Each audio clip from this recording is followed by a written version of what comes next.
Os ataques mais insanos do mundo. O mundo sempre viveu momentos difíceis de guerra ao longo de sua história. Milhões de pessoas perderam suas vidas nessas batalhas sangrentas. É sempre importante levar em consideração de que o real número de fatalidades é amplamente discutido por várias fontes em todo o planeta. Se pensarmos que todas essas potências mundiais dispunham de tecnologia e armamentos avançados que foram desenvolvidos especialmente para aniquilar os seus inimigos, não seria nenhuma surpresa o fato de que o conceito batalha não tenha uma definição exata. Enquanto alguns podem considerar apenas pequenos conflitos que ocorreram em áreas isoladas, outros incluem grandes operações e campanhas militares gigantescas. Quer saber mais? Então vem comigo! Eu sou Éder Tritão e espero te fazer companhia até o final desse vídeo, pois este é o tipo de conteúdo que pessoas inteligentes como você gostam de assistir. Se inscreva no nosso canal, deixe o seu like e ative o sininho para receber as notificações dos próximos vídeos. E não esqueça também de seguir o nosso perfil nas redes sociais.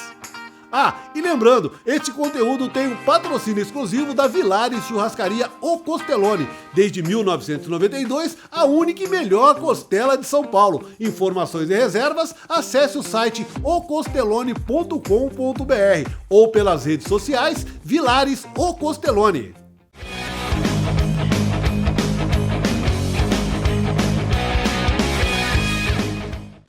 A guerra é a interação hostil entre dois ou mais estados, seja no sentido técnico ou material. A guerra no sentido técnico é o status formal produzido por uma declaração de guerra. A guerra no sentido material é gerada pelo uso da força armada, que deve ser extensiva e realizada por pelo menos uma das partes do conflito. Número 1. Ataque de kamikazes em 1944.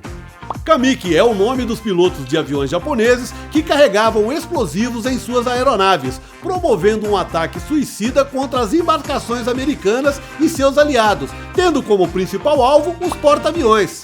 A maioria dos ataques dos pilotos kamikazes ocorreram no ano de 1944, nos últimos momentos da campanha do Pacífico na Segunda Guerra Mundial. Mais de 2.000 pilotos japoneses ceifaram suas vidas nessa batalha. O objetivo era causar o maior número de baixas possíveis ao inimigo. Quase 5.000 soldados aliados foram mortos e mais de 4.000 ficaram feridos. Esta era a mais assustadora tática de guerra do Império Japonês. Já para os kamikazes, era uma honra morrer pelo país. No ano de 1941, no ataque a Pearl Harbor, os japoneses já possuíam tecnologia superior aos norte-americanos, com caças ágeis e de fácil manobra. Já no ano de 1943, a situação mudou. Os americanos melhoraram sua tecnologia, adquirindo mais aviões para o seu exército. Neste mesmo ano, iniciaram a utilização de radares para se prevenirem de ataques e ao mesmo tempo patrulhar todo o seu espaço aéreo. Foi assim que os Estados Unidos da América conquistaram os ares. Após a perda de várias aeronaves no ano de 1944, o oficial Takejiro Onishi convocou uma reunião com a alta cúpula de guerra japonesa para apresentar sua proposta, que era baseada em organizar ataques suicidas fortemente armados com bombas a porta-aviões inimigos. O primeiro ataque bem-sucedido de kamikazes foi registrado em 25 de outubro de 1944 pelo piloto suicida Yukio Seki, líder da primeira operação que atingiu o porta-aviões americano USS St. Louis. Em um curto período de tempo, o navio foi completamente incendiado. As explosões causaram a morte de 140 norte-americanos. O piloto Yukio Seki afirmou que cumpria ordens do Império, mas que suas ações deveriam ser entendidas como defesa da honra de sua esposa e não como ação em prol do Império Japonês. Yukio Seki temia que sua esposa pudesse ser violentada por parte dos soldados americanos, por isso agiu em sua defesa e segurança. Sendo shintoístas, os japoneses consideram os kamikazes como guardiões da pátria. A maioria dos pilotos kamikazes eram recrutados em universidades. O Império Japonês difundia a ideia de que o suicídio era uma escolha e não uma imposição do Estado. O discurso inflamado do imperador, aliado às ideias de sacrifício, formavam uma boa estratégia de convencimento com os jovens daquela época. Mesmo assim, não era tão simples a escolha pelo caminho do suicídio. Outra estratégia bastante utilizada pelo Estado foi a difusão da ideia de morte como ideologia do Estado. Os pilotos atestavam essa ideia em seus diários e as difundiam entre eles. A mídia impressa fazia uma divulgação massiva, sendo uma ferramenta importante para o Estado nesse processo. Antes de cada missão, os pilotos recebiam instruções sobre como deveriam agir. Os portas-aviões eram os principais alvos, esta era a principal lição que eles recebiam. Os kamikazes eram orientados a não fecharem os olhos até o momento do impacto, tudo para que não errassem os alvos. O dia do ataque suicida era muito especial para os kamikazes, eles brindavam a morte como uma forma de honrar o seu país. Caso não conseguissem completar a missão, eles poderiam cometer suicídio de outra maneira, podendo ceifar suas vidas com uma arma de fogo ou até mesmo com uma espada. A tarefa dos kamikazes não era fácil, pois eles precisavam enfrentar os aviões americanos que portavam radares e podiam detectar a presença inimiga a longa distância. Para os americanos, os kamikazes eram conhecidos como os fanáticos ideológicos da guerra.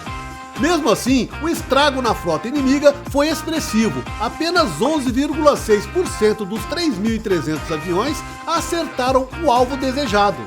27,5% dos pilotos voltaram à base por vários motivos, como o mau tempo, a pouca visibilidade e a falta de combustível. Quando aterrissavam, eram humilhados e rechaçados por não cumprirem a missão inicial. Ao todo, os pilotos kamikazes afundaram 47 navios, mas somente 3 dessas embarcações eram porta-aviões. O segundo ataque mais insano da nossa lista foram o das Bruxas da Noite, o terror dos nazistas na Segunda Guerra Mundial.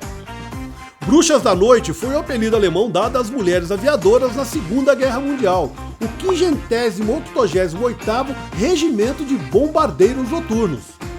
Conhecidos mais tarde como 46º Regimento de Aviação de Bombardeiros Noturnos da Guarda Tamã, da Força Aérea Soviética.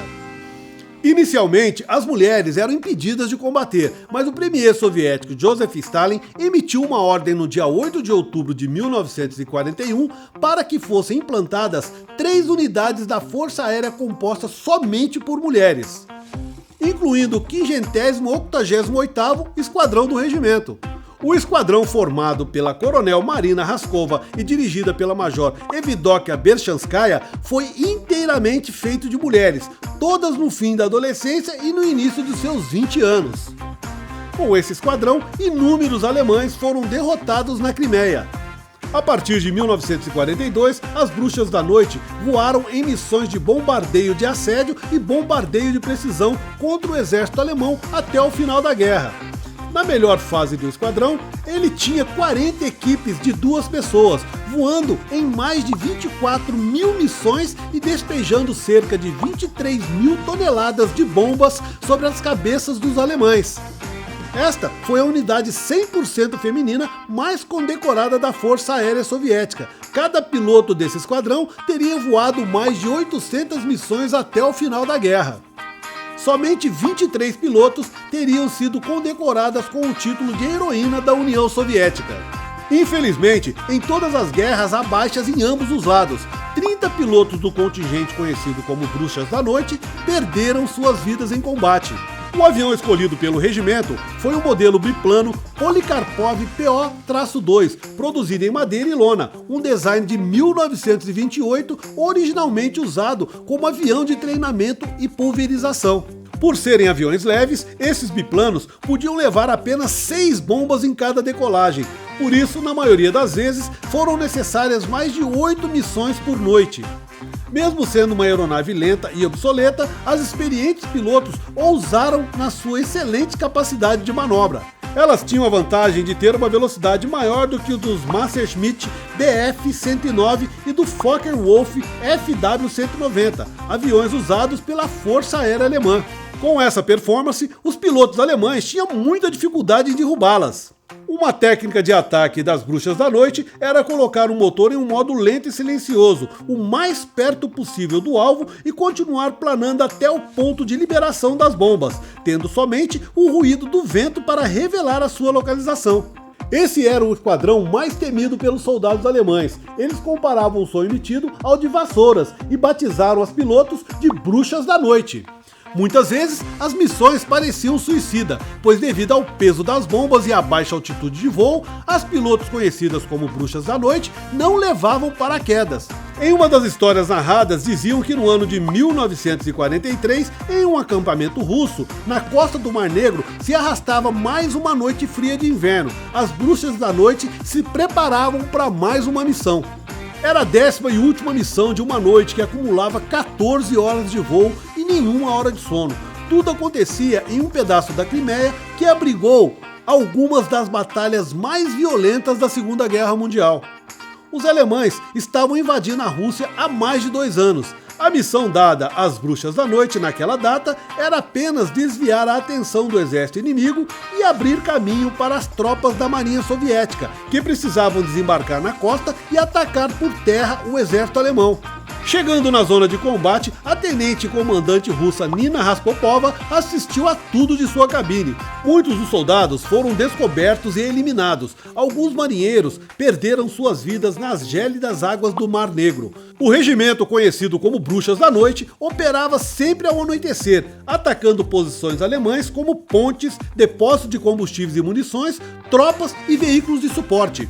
Muitas delas jamais haviam tido o treinamento necessário, enfrentando ceticismo e preconceito dos homens e tendo que provar a sua competência, mas tudo isso foi só uma questão de tempo. Durante mais de 1.100 noites de combate, as Bruxas da Noite realizaram milhares de ataques sobre o exército alemão. As ações concentravam-se na Crimeia, mas a atuação do esquadrão espalhou-se por boa parte do fronte leste. Durante a retirada alemã, empurraram os invasores de Varsóvia e viram em loco a vitória na capital Berlim. As Bruxas da Noite, durante esse período, provocaram estragos significativos nas forças alemãs. As pilotos foram condecoradas por bravura e adquiriram por direito o respeito da tropa em solo. Com uma rotina estressante pelo tipo de missão, as Bruxas da Noite erguiam pequenos aeroportos em regiões próximas ao fronte, pois abrigos antiaéreos não existiam. Mesmo assim, em boa parte do tempo, passavam a noite inteira dentro das cabines de suas aeronaves. Às vezes, piloto e navegadora caíam no sono durante o voo. Elas enfrentavam riscos todas as noites. Elas nunca se acostumaram com o medo. Antes de cada missão, ao se aproximarem dos alvos, as pilotos se tornavam um poço de nervosismo e tensão. Alguns meses depois, graças à ajuda das Bruxas da Noite, a região da Crimeia acabou livre dos invasores. Por mais que tenham deixado para trás um saldo de 15.000 civis mortos, 14.000 deportados e uma lista de atrocidades apresentadas anos depois no Tribunal de Nuremberg, este foi o exército de saia soviético, conhecido como as Bruxas da Noite. Então é isso, pessoal, esse foi mais um vídeo feito especialmente para você. Se gostou, deixe uma mensagem nos comentários, pois para nós a sua opinião é muito importante. Compartilhe esse vídeo nos seus grupos e nas suas redes sociais para que mais pessoas possam ter acesso a esse tipo de conteúdo. Te espero no próximo vídeo. Até lá!